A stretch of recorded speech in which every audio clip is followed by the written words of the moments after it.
Koenig Jr., my nickname is Pete. Well, I was an ensign when I went aboard the America on January 3rd, 1965.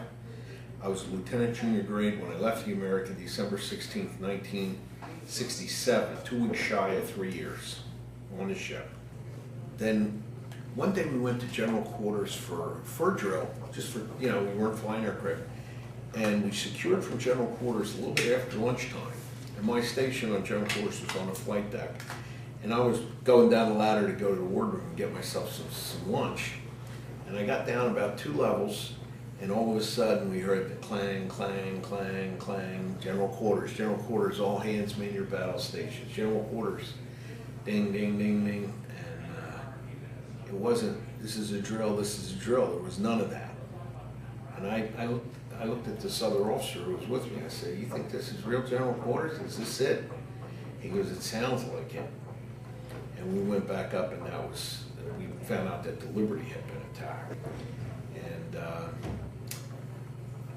going back, I told you we were getting briefed at May 25th. About that time, as the ATO, I became privy to movement of a group of operators.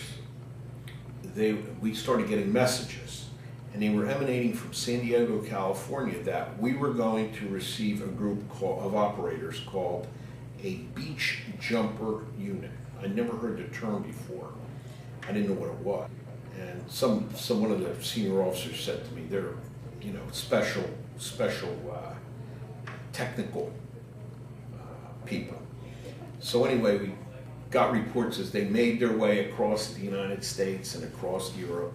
Finally, they got to Athens. They came out to my ship by a cod plane, and they landed. They were dressed in what I would call Marine fatigue uniforms with Navy designations. They had Navy indications of rank. Senior guy was a JJ, but he was about 40 years old, which is much too old. Very odd. They had bags of gear, and I was told that they were going to stay, eat, and rest up, and then they were going to be put on a destroyer, and I arranged for that, and that's what happened.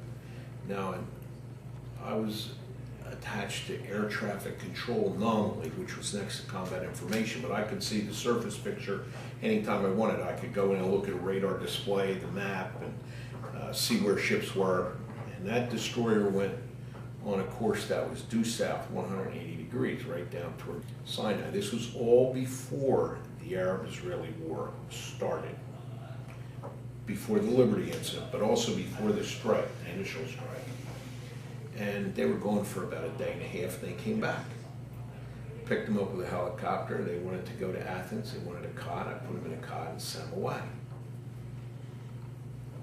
And then we started getting messages that this AGTR USS Liberty was going to come in, and I started to inquire, what's this stuff?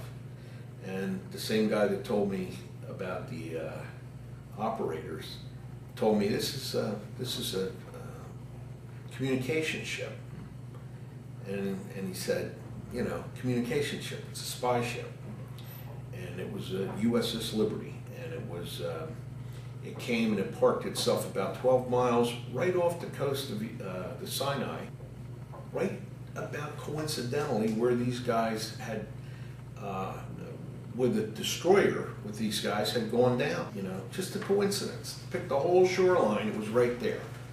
I figured it was listening to something that had something to do with what they did, and I guess that's what the Israelis figured too. Anyway, when they got attacked, they were, there's a lot of speculation whether the Israelis knew it was an American ship. My feeling was they couldn't fail to know, and I know they paid reparations, which was an acknowledgement that they made a mistake attacking it. We went alongside that ship the next day after the attack, and I had the feeling like I was looking at something right out of Pearl Harbor. It was holed with rocket hits, I'd say 2.75-inch rockets, 20-millimeter cannon, 50 caliber machine gun, and a torpedo, which hit it below the waterline. There were 34 guys killed on that ship, 34 Americans. and 75 wounded. And we took, by helicopter, we took them, they're wounded off, and brought them to our hospital on the ship. And some of them we shipped off to Germany, medevac. And later, when we took nine of the dead and stored them briefly, several days. And then their bodies were taken by cod. I actually dropped the cod down. The one time we loaded the cod in the hangar deck.